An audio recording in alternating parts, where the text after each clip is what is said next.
નમસ્કાર દર્શક મિત્રો, હું છું અર્પિતા પટેલ. આપ જોઈ રહ્યા છો પબ્લિક ઇન્ડિયા ન્યૂઝ ગુજરાતી. સમાચાર મળી રહ્યા છે દાહોદ જિલ્લાથી. દાહોદ જિલ્લાના સિંગવડ તાલુકામાં ચાલી રહેલા આંગણવાડી વર્કર અને હેલ્પર બહેનોના આંદોલન વચ્ચે બહેનોને આપવામાં આવેલી નોટિસ સામે આજે એક મહત્વપૂર્ણ પગલું લેવામાં આવ્યું છે. આંગણવાડી બહેનો દ્વારા મળેલ નોટિસનો લેખિત જવાબ તૈયાર કરી સિંગવડ તાલુકા પ્રોગ્રામ ઓફિસરને સત્તાવાર રીતે આવેદન આપવામાં આવ્યું છે. બહેનોનું કહેવું છે તેઓ પોતાના હક અને ન્યાયસંગત માંગણીઓ માટે શાંતિપૂર્ણ રીતે આંદોલન કરી રહ્યા છે, છતાં તેમને નોટિસ આપવી એ યોગ્ય નથી.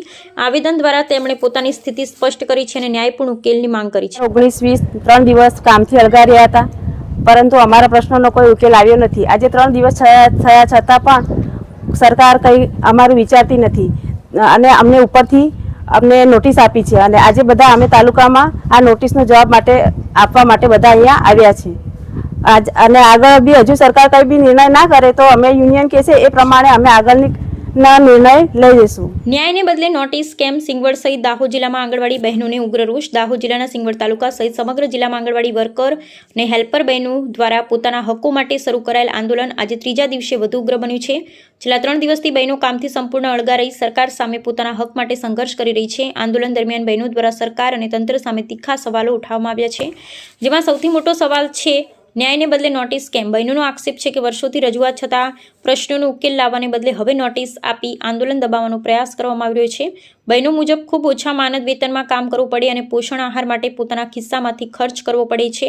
2019ના જૂના દરે આજે પોષણ કરવામાં આવે છે અને માત્ર ₹19માં સુવાવડી માતાઓને પોષણ આપવાની જવાબદારી સોંપવામાં આવી છે, જે અયોગ્ય અને અસંભવ જેવી પરિસ્થિતિ છે. 2022માં મોબાઈલ આપવાના વચનો છતાં આજ દિન સુધી બહેનો પોતાના વ્યક્તિગત મોબાઈલથી જ કામ કરી રહી છે, જેને કારણે આર્થિક અને માનસિક બોજ વધ્યો છે.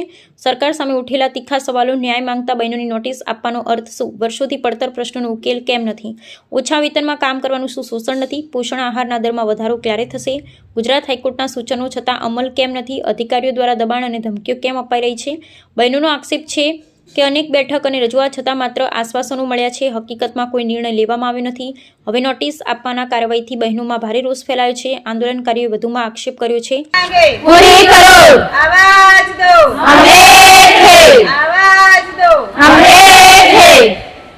આંદોલન દરમિયાન ઉગ્ર નારાબાજી સાથે બહેનો દ્વારા ચેતવણી આપવામાં આવી છે કે જો તાત્કાલિક યોગ્ય નિર્ણય નહીં લેવાય તો આંદોલનને વધુ ઉગ્ર બનાવવામાં આવશે.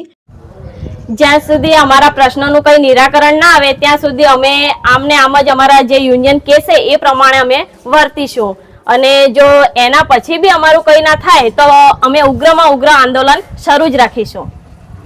હાલ સમગ્ર દાહોદ જિલ્લામાં તણાવપૂર્ણ માહોલ છે અને સરકાર આ મુદ્દે શું પગલાં લે છે તેના પર સૌની નજર ટકેલી છે. સત્ય અવાજ, જનતાનો વિશ્વાસ. Public India news. Jasubhai Ganava અને અમે સત્યની સાથે.